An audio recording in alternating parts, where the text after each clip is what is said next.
CM చంద్రబాబుకి IT మీదున్న శ్రద్ధ రాష్ట్ర రైతాంగంపై లేదని విమర్శించారు ఏపీసీసీ చీఫ్ వైఎస్ షర్మిల. ఇక అన్నదాతకి భరోసా పథకం మొత్తం బూటకమే అని, సర్కార్ రైతులకు ఇచ్చిన పరిహారం శూన్యమని మండిపడ్డారు.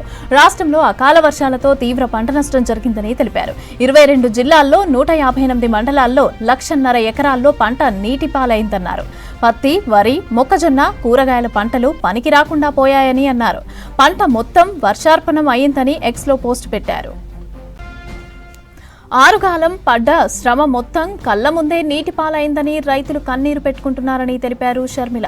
ఈ సమయంలో రైతులకు ఆపన్న హస్తం అందించాల్సిన కూటమి సర్కార్ ఏం పట్టనట్టు వ్యవహరించడం దారుణమని అన్నారు. కూటమి పాలనలో రైతన్న పరిస్థితి అగమ్యగోచరంగా మారిందన్నారు. వ్యవసాయం తీవ్ర ఆర్థిక సంక్షోభాన్ని ఎదుర్కొంటుందన్నారు. పంట నష్టంపై ప్రభుత్వం ఉన్నత స్థాయి సమావేశం జరిపి వెంటనే పరిహారం ప్రకటించాలని డిమాండ్ చేశారు షర్మిల.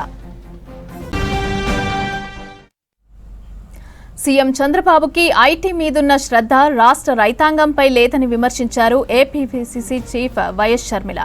అన్నదాతకు భరోసా పథకం మొత్తం బూటకమే అని, సర్కార్ రైతులకు ఇచ్చిన పరిహారం శూన్యమని మండిపడ్డారు. రాష్ట్రంలో అకాల వర్షాలతో తీవ్ర పంట నష్టం జరిగిందని తెలిపారు. 22 జిల్లాల్లో 158 మండలాల్లో 1.5 ఎకరాల్లో పంట నీటిపాలైందన్నారు. పత్తి, వరి, మొక్కజొన్న, కూరగాయల పంటలు పనికి రాకుండా పోయాయన్నారు. పంట మొత్తం వర్షార్పణం అయిందని ఎక్స్లో పోస్టు పెట్టారు.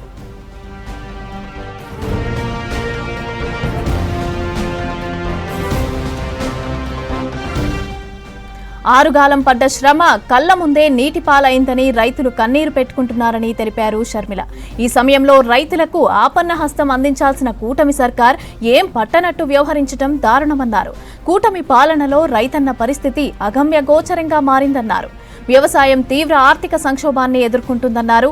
పంట నష్టంపై ప్రభుత్వం ఉన్నత స్థాయి సమావేశం జరిపి వెంటనే పరిహారం ప్రకటించాలని డిమాండ్ చేశారు షర్మిల.